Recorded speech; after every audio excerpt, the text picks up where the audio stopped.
Hey there riders, Moto Journo Kris here, and we've finally heard from Triumph about the full specifications of the new Trident middleweight, and perhaps most importantly, received some pricing info. Here in Australia we've been told the Trident should be around the 11k plus on-roads cost, which should see it arrive at around the 12.7k mark according to their website currently, while in the US that price is quoted at 7,995 or 7,195 pounds in the UK.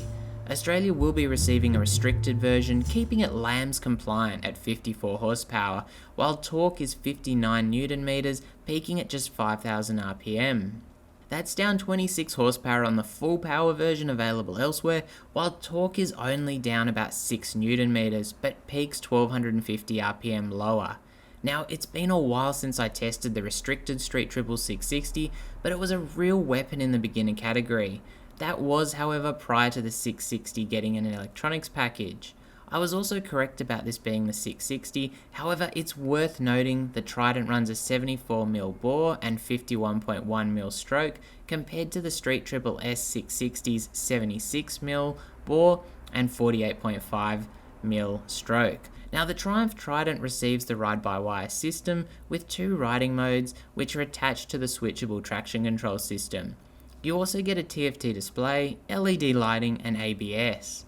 For the price range, that's a pretty decent loadout, far more than you see on the current generation MT-07, Z650 or SV650, and the Street Triple 660 is the closest competitor, but demands a much higher premium at almost 15k on the road. The Trident's lower buy-in is explained in a couple of ways, most obviously in the tubular steel chassis instead of the Street Triple's aluminium frame and die-cast subframe. You also get a steel swing arm on the Trident instead of the aluminium item found on the Street Triples.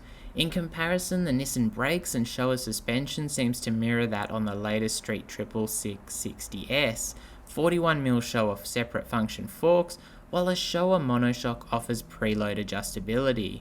Brakes are Nissan 2-piston calipers on 310mm rotors with a 255mm rear rotor and single piston Nissan caliper, while wheels are cast aluminium 17-inch items with a 3.5-inch front and 5.5-inch rear.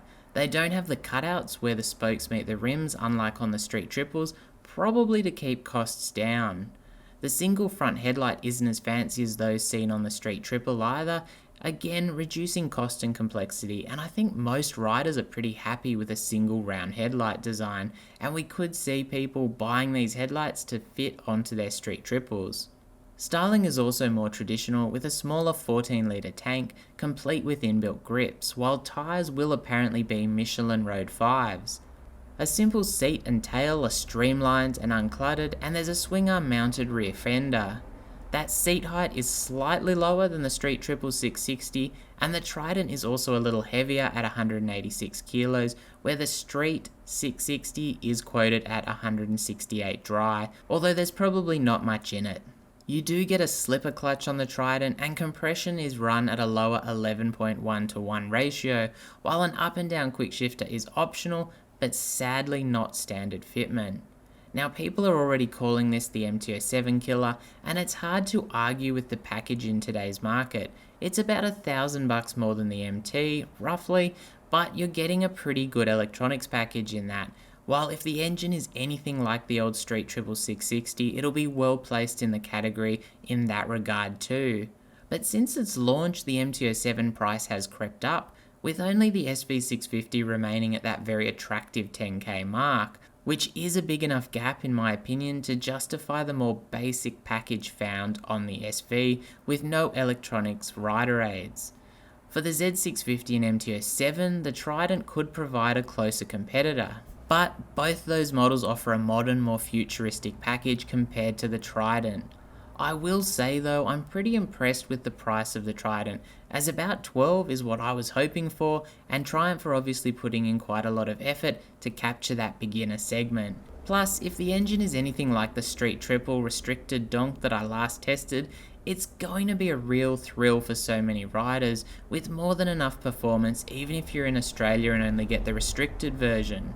Styling is relatively downstated, although the Triumph branding across the tank is a nice detail to catch the eye, while there will be a heap of accessories available, including belly pan, heated grips, underseat USB, bar-end mirrors and much more.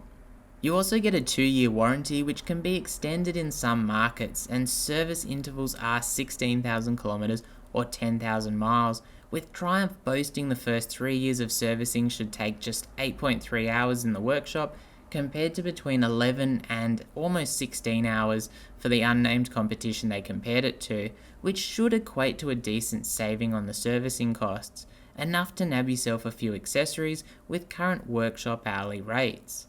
Having owned 2 Triumphs now, I'm hopeful the Trident sees the same kind of success that made the original Street Triples such a game changer. You used to see them absolutely everywhere, and while they weren't the cheapest of the midweight naked bikes, they were wildly popular for a reason. The Street Triples still offer that, but the R and RS versions are on the pricier end of things these days, being closer to the 20k mark than 10k. The Triumph Trident is now the most accessible Triumph price-wise, with the Street Triple S at 15k, next closest, and then the Street Twin at almost 16k. If they wanted the mass market, I do think they'd still need to offer something in that 300 to 500cc category, well under the 10k mark, but I can't really see that being a fit with their current direction, with a focus on premium offerings and good levels of tech. Now we've just got to wait for the Triumph Trident to arrive, which will be in February 2021 here in Australia, so mark your calendars. So what do you think of this new offering from Triumph, and are they going to redefine the top-end beginner or mid-range market depending on which version you get? Let me know in the comments below, and if you've enjoyed the video, don't forget to sub and hit that notification bell. As always, stay safe out there, and thanks for watching.